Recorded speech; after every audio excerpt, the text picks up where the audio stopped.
ప్రభుత్వం హజ్ కమిటీ ద్వారా అనేక ఏర్పాట్లను చేయడంతో పాటు ముఖ్యంగా గతంలో ఎప్పుడు లేనటువంటి విధంగా ఈరోజు కూటమి ప్రభుత్వం చంద్రబాబు నాయుడు గారి నాయకత్వంలో హజ్ యాత్రకు వెళ్తున్నటువంటి హాజీలు హైదరాబాద్ నుంచి కాకుండా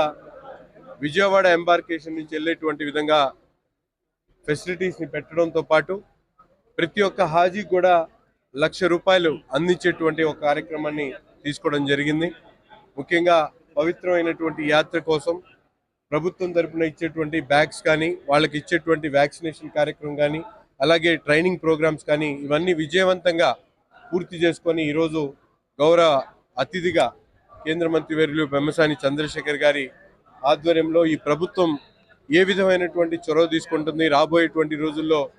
అమరావతి ప్రాంతంలో ఏర్పాటు చేయబోయేటువంటి హజ్ హౌస్ గురించి కూడా హాజీలకు చెప్పడం, ఈ ప్రాంతంలో మైనార్టీల కోసం చేస్తున్నటువంటి అభివృద్ధి కార్యక్రమాల మీద ప్రత్యేకమైనటువంటి ఆలోచన కలిగించేటువంటి విధంగా వాళ్ళందరూ కూడా మాట్లాడి వారి ఇబ్బందులను కష్టాలను తప్పకుండా ఒక్కొక్కటిగా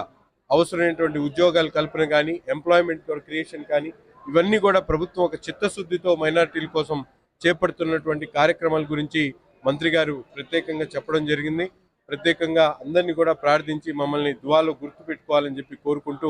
హజ్ యాత్రకు వెళ్తున్నటువంటి ప్రతి ఒక్క హాజీకి మనస్ఫూర్తిగా శుభాకాంక్షలు తెలుపుతా ఉన్నాం.